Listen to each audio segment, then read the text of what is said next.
raconter une histoire, passer des émotions, faire découvrir, je crois que c'est les maîtres mots de notre métier. Et j'ai toujours envie, et c'est vraiment mon leitmotiv, de partager avec vous tout ce que je peux déguster. Alors, on n'aura pas assez d'une vie, mais si vous m'accordez quelques minutes de votre temps, j'aurai quelques trucs à vous montrer. Je vous propose de déguster ensemble la cuvée L'Écosse, un petit parcellaire de 4 hectares sur l'Irak. Un joli assemblage rhodanien dans son style le plus éclatant. On aime toujours commencer la dégustation par la découverte de la robe. C'est un premier indice sur l'âge du vin, sur son éclat et aussi parfois sur les petits secrets qu'il va nous révéler. On remarque qu'il a des belles jambes, donc c'est une larme qui s'écoule le long du verre. On appelle ça des larmes ou des jambes en sommellerie. C'est simplement qu'on arrive à comprendre si le vin est plutôt épais, s'il présente un taux d'alcool élevé, et puis de voir aussi sa régularité. Alors évidemment, à l'Irak, les vins ont du caractère, un petit peu d'alcool, mais quand c'est bien fait, croyez-moi, rien ne se sent.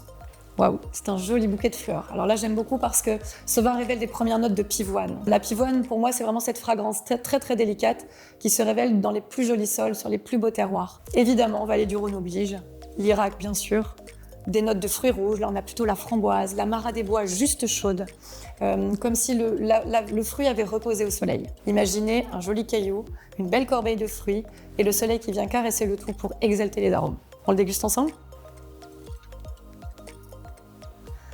Oh, il fait beau à l'Irak. On aime cette concentration, on aime ce vin qui vient caresser, tapisser le palais.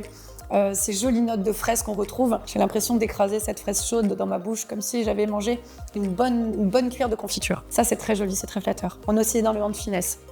C'est un vin qui vient délicatement se poser sur le palais, qui vient chatouiller aussi le bout du palais. Ça, il faudra demander à celui qui l'élabore, mais à mon avis, on doit trouver un sol un petit peu riche, peut-être un petit peu de sable. Mais ça, c'est pas moi qui vous le révélerai. En bouche également, une belle allonge. Alors l'allonge, c'est vraiment cette longueur qui va vous garder en bouche et qui va vous emmener loin et qui va vous permettre de découvrir bon nombre d'arômes. En fond de bouche, moi j'ai aussi, je retrouve ce côté pivoine. Alors vous me direz, manger de la pivoine, c'est rare. Pour autant, les odeurs ont un goût. Et là, pour moi, c'est la pivoine qu'on retrouve. Évidemment, on termine par cette jolie finale sur les épices.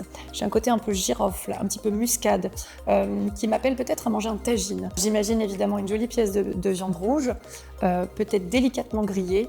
Quant à la sauce, j'aurais même pas peur de mettre une béarnaise. L'estragon, tout ce qui est garrigue, marche très bien avec les vins d'Irak. Essayez-le. Et puis évidemment, si vous êtes gourmand, comme moi, pourquoi pas une tarte aux fraises.